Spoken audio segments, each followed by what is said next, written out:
What's up, everyone? Welcome into NESN Bets Kickoff. We had a great going in during the 4 p.m. window. Now we'll take it to Sunday Night Football. We got the Bears at the Chargers. Bears now catching 9.5 points. Claudia Bellafato joining me. Claudia, let's start with that game. Not the best primetime matchup. You got the bad Bears team against the bad Chargers team, but plenty to bet on. What are you looking at when we see the side and the total in this one? Yeah, so like you said, Bears catching 9.5. We did see some early Bears money because of the parity in the league. Anytime any team is getting more than a touchdown, you're going to see sharp money come that way. But the money came back, so 9.5. Nines across for the Chargers. No Justin Fields, of course, badging in for him, but it's his first career road game. And I know they're coming off of that win over the Raiders. He looked solid, 30-12. However, the Raiders struggling right now. The Chargers, yes, coming off of 2 losses, but that was to the Cowboys and Chiefs. This should be a get-right spot for them. I like Justin Herbert a lot in the spot. I'll talk about a prop for him.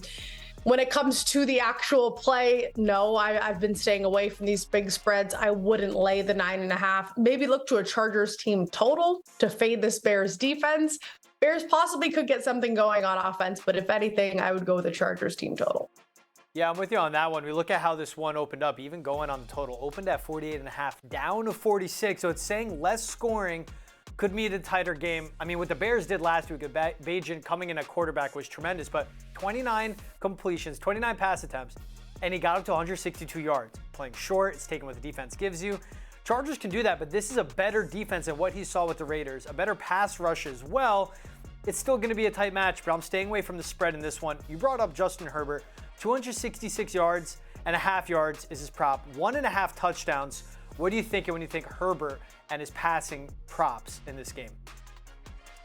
And I do want to say quickly with the total, because you talked about that line movement. Keep in mind, we talk about not wanting to chase the number. 48.5 it opened. We got down to as low as 45.5, mostly 46 now. Because the full game total went under, that actually works better for my Chargers team total, because now that number is going to drop. If I like the over, now is the time to hit it. Now, to answer your Justin Herbert question, speaking of this offense, Bears allowing the 4th most completions. They are the 3rd worst pass defense by DVOA. Justin Herbert, a top quarterback, despite them struggling when it comes to wins, we know he can still pass and complete. So I would probably go with completions here. I don't mind the yards because there's a possibility this is tight. But even if not, the Chargers are going to have to get the points up on the board as early and often as possible. So I like over everything, but completions might be my favorite. Hey, a notable absence for this Bears defense too. Jaquan Brisker, the safety, he is out. He's been dealing with an illness. Started out rocky to start the season, been great the last 2 weeks. No Brisker for that Bears secondary. So I like that Herbert play. Like you said, it goes hand in hand with the team total. Tyson Bagent, it's a fun story. Undrafted free agent, played D2 ball, won the Harlan Hill, which is the Heisman for Division II football. Beat the Raiders, first NFL start. Great, I love it. His passing prop set at 198.5. I'm going to go under. This is a better Chargers secondary with Asante Samuel Jr. and Derwin James, a better pass rush as I spoke about. I think it'll be the same approach for Bajan. Take what the defense gives you, but this game will get out of hand because it's a better offense than the Raiders led by Josh McDaniels or whatever they have at quarterback. Justin Herbert is a stellar talent. I think they bounce back. They've lost tight games, and I think it becomes a lot for Bajan in this spot. And Khalil Mack, that pass rush, can pin their ears back and really take over an inexperienced quarterback playing at the pro level. So for that reason, I want to take the under. It jumped out to me too. His touchdowns is just a half. But if you want to go over, minus 238. Talk about juice. Claudia, you taught me better than that. I'm staying away from it altogether, but I'm just going to go under on Bajan on that prop. Yeah, and that's what's interesting is the books have to protect themselves, right? Because if they push it up anymore to have 1.5, then everybody's going to hammer that under. It's a liability issue. So yeah, they're making that juicy because we don't actually know what to expect from him, right? The talent is there, clearly. We talked about him coming off of this win, and he was sort of just thrown into the situation, and he's looked solid. So I agree with you there. I would not lay the juice. If anything, I would say there's some value to go with an alt line maybe, or Bears team total since it's going to be a lot lower because he's in there. That's if you have faith. Now, I would probably stay away from the quarterback props and just go with DJ Moore, who he has actually found when we're talking about Bayesian early and often since taking over. You look at Moore's stat line. He caught 8 of 9 targets for 54 yards against Vegas in that game, week 7. He was targeted 6 times of the 14 throws that Bayesian had after taking over in week 6. So this is a connection that we're seeing form really early. And just DJ Moore in general, we've seen 2 100+ yard games, over 230 in one game. So the number for him set at 56.5 at one shop, high is 60.5. We always talk about shopping around. So instead of going with a quarterback prop, we'll just go with who should be his number 1 target. Yeah, that DJ Moore number jumped out at me. It's a low yardage total for a really good deep ball receiver, but you mentioned it. He changed his game. Bayesian steps in. It was all underneath routes, what he was finding him on. 8 receptions against the Raiders. I'm telling you on that one, I'm going to go alt line on reception. You could go 6+ to get it to plus 108. Again, the book's protecting themselves. His reception total is set at 4.5 right now. If you go over, it's minus 166. Not too much juice there, but I think he's another 6-7 catch night because I think of how many points the Chargers offense will put up, and I think of how Bayesian will have to throw to keep it going. And look, that's one of the best wide receivers in the game, so Bayesian will go to him early and often. Another one too, I don't love it. Cole Kmet, 28.5 receiving yards, had no catches against the Raiders. So Bayesian really locked in on his guys and went to them. It was down to Foreman or DJ Moore.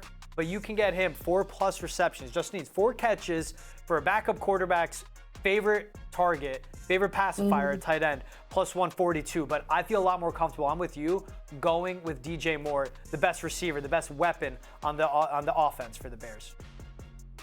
Yeah, for sure. And again, people keep in mind, I know it's only one game and you want to get that late action in, but these numbers are going to be tight because people have had all day, all week to bet on it. So do not force anything. We talked about the movement when it comes to the totals, to the side and the total, but this also holds true for some of these props. So if you're not loving anything, keep in mind these numbers have been pretty tight. Do not force anything. And make sure to shop around too. You go DraftKings, you go FanDuel, you can see a 2 yardage difference. 81 in a hook for Keenan Allen on DK, 83 in a hook on FanDuel. And that could be all the difference. If he lands 82 yards, depending where you shop, you could win your bet or you can lose it. What do you think about those numbers for Keenan Allen, though? We're seeing it right in that range. Best receiver for the Chargers. You're saying the Chargers will put up points. Are you going to go Keenan Allen or are you just going to stay with DJ Moore? It's tough because Herbert does have so many weapons on that roster. Allen has been one of the most consistent when it comes to targets and catches. He plays pretty clean. So I think this number is right. And that's usually where I'm not, too keen on going over just because he probably gets 83 and I don't want to sweat it. But you can feel safe fading this Bears defense. They're one of the worst in the league. So I would go over if I had to choose. I just don't love going over those high numbers. Exactly. It's kind of pick your poison. See that steep number, you could go for a lower total. Like you said, DJ Moore, different team, is still picking on a bad defense. All right, you're talking about if I had to choose. So let's do the better bet, Claudia. If you had to choose, Austin Eckler over 49.5 rushing yards or Donta Foreman over 48.5 rushing yards. So this, you got to look at what this game script says. And with the Chargers being such a big favorite, now this doesn't always hold true. So you have to be careful when it comes to exposure to many props according to one game script. But game script says Chargers will be ahead early. They'll want to run the ball, bleed out the clock, lean on the defense. So game script bodes well to the over for Eckler. That's who I'll go with. He's finally healthy, and I think that is the key with him. We saw 117 in his first game, just shy of this in the last. And this is going to be the first game he has played in where they're big favorites like this. So again, it all comes down to game script. It's nothing against Foreman. I just like the matchup better for Eckler.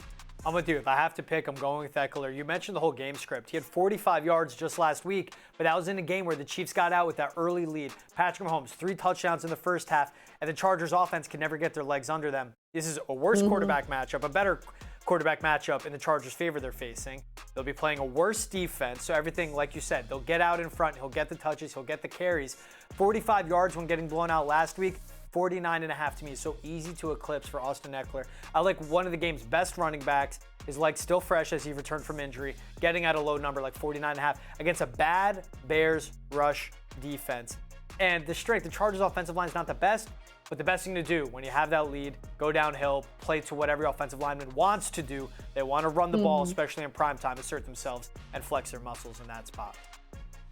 The coaching is always the issue with the Chargers. So that's what it comes down to. So you hope that that's the game plan, George, but you never know with Staley. We almost made it through an entire show without mentioning Brandon Staley, but I agree with that. I mean, I had to get it in there. No, of course. I think Staley's one of the worst coaches in the NFL. And so was Eberflus. And then at 9.5, I can't trust it. But I think talent prevails here. But I think that's a really good point when it comes to these big spreads. It doesn't matter how much talent you have. A lot of this comes down to coaching, and that could be the difference. I mean, hey, we talked about the Chiefs and this Broncos squad, and the Broncos looked like the better team for the majority of that game. So keep in mind, the numbers are set for a reason. Vegas is usually right, but not in every spot. So beware of these big spreads. One person that's almost always right. I won't say always, but it's Claudia Bellafato. Claudia, thanks for joining me. NESN Bets Kickoff. It's always fun hanging with you on a Sunday. I'll catch you later this week when we're on Lunchline and Ultimate Betting Show together. All right. See ya. Thanks, guys.